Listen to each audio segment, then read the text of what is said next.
මම මුලින්ම කරන්නේ මේ විදිහ ටිකක් ගැඹුරු භාජනයක් අරගෙන කපාගත්ත දෙල් ටික දාගන්නවා. ඉතින් මේ දෙල් ටික දාගන්න කලින් මම හොඳට මේ දෙල් වල තියෙන කිරිගතිය යන්න හොඳට හොදලා තියෙන දෙතුන් පාරක්ම. ඉතින් දෙල් එකක් උයද්දි ගොඩක් රස කරගන්න පුළුවන් තව විදිහක් තමයි නයිමිරිස් කරලක් එකතු කරොත්. ඉතින් නයිමිරිස් කරලකුත් කපලා දැම්මා. ඒට අමතරව බීලුණු, රම්පේ කරපිංචා, කහ කුඩු එකතු කරා. ඒත් එක්කම රසායනික ලුණු එකතු කරගන්නවා. ඒ වගේම ගම්මිරිස් කුඩු ස්වල්පයකුත් එකතු කරගත්තා සහ අමු 3-5 මම මෙතෙන්ද තේ හැන්දක් විතර එකතු කරගන්නවා. ඉතින් මම අද පොඩි ගෙඩියක් තමයි මේ තෙල් අරගෙන තියෙන්නේ උයා ගන්න. ඒත් එක්කම මිරිස් කුඩු වලින් තේ හැන්දි 2ක් විතර මම එකතු කරගත්තා. ඔයාලට ගෙදර තියෙනවා නම් උළුහාලට ස්වල්පයකුත් එකතු කරගන්න. අන්තිමට මම කුරුඳු පොතු කෑල්ලකුත් එකතු කරලා මේ ටික හොඳින් කලවම් කරගන්නවා. මේ එකතු කරගත්ත 3-5 මේ දෙල් කෑලි වල දැවටෙනකල්. දැන් මම මේ ගත්ත දෙල් පොඩි ගෙඩියට වතුර කෝප්ප 2ක වගේ ප්‍රමාණයක් එකතු කරලා මේ දෙල් ටික තඹ ගන්න යන්නේ. ඉතින් ඔයාලට පේනවා ඇති දෙල් ටික වැහෙන ගානට වගේ තමයි මම වතුර දාගත්තේ. දැන් මේක සාමාන්‍ය ගින්දරේ හොඳට වහලා තැම්බෙන්න දෙන්න ඕන.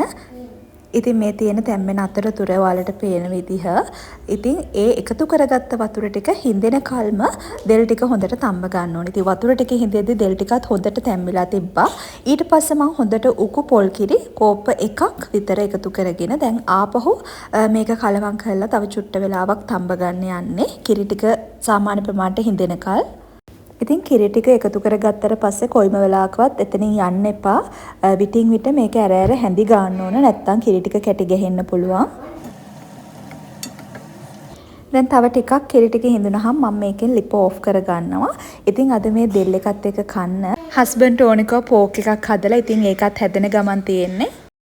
තාම වතුර එකතු කරගත්තේ නැහැ මම. ඉතින් දැන් දෙල් එක තැම්බිලා ඉවරයි. කිරි ටිකත් අවශ්‍ය ප්‍රමාණයට හිඳිලා තියෙන්නේ.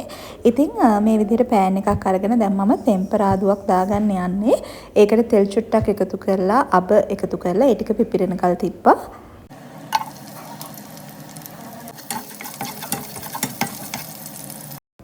සුදු ලුණු බික් 3ක් විතර මම ටෙම්පරාදුවට එකතු කරගත්තා. ඔයාලා දෙල් එක තඹ ගන්න වෙලාවෙදිත් කැමති නම් එකතු කරගන්න. ඊළඟට මම තව බීලුණු චූටි කෑල්ලකුත් හීනියට කපලා එකතු කරගත්තා. ඒත් එක්කම කරපිංචා ටිකක් කපලා එකතු කරගත්තා. ඒකත් අපිට එතකොට කැවෙන නිසා. ඒත් එක්කම වියලි මිරිස් කරල් 2ක් කපලා එකතු කරගන්න. ඉතින් ওই විදිහට හොඳටම ටෙම්පරාදුන උඩාට පස්සේ අපිට පුළුවන් අර හදාගත්ත දෙල් එක මේකට එකතු කරගන්න. ඉතින් දෙල් එක එකතු කරලා හොඳින් කලවම් කරගෙන අපිට පුළුවන් ලිප ඕෆ් කරගන්න. අවසානයට ඔයාලට පුළුවන් කැමති නම් මේක උඩින් බෙදපු 3-5 චුට්ටක් එකතු කරගන්න. එකතු කරලා වහලා තියන්න. එතකොට හොඳ රසයක් එනවා කන වෙලාවට. ඔන්න ඉතින් දෙල් එක නම් අවශ්‍ය ගානට ඉදිලා හැදිලා ඉවරයි. එහෙනම් ඉතින් අපි බත් එක බෙදාගෙන බලමු කොහොමද තියෙන්නේ කියලා. අදත් සුපුරුදු පරිදි සුදු බත් තියෙනවා. මේක මම හැමදාම කියනා වගේ ලංකාවේ කීරි සම්බහාල් එකට ගොඩක් සමාන හාල් එකක් මේක. ඒත් එක්කම මම පෝක් කරේ එකත් හදාගෙන ඉවරයි. ඉතින් ඒකත් ගොඩක් වෙලා හිඳෙන්න තිබ්බා.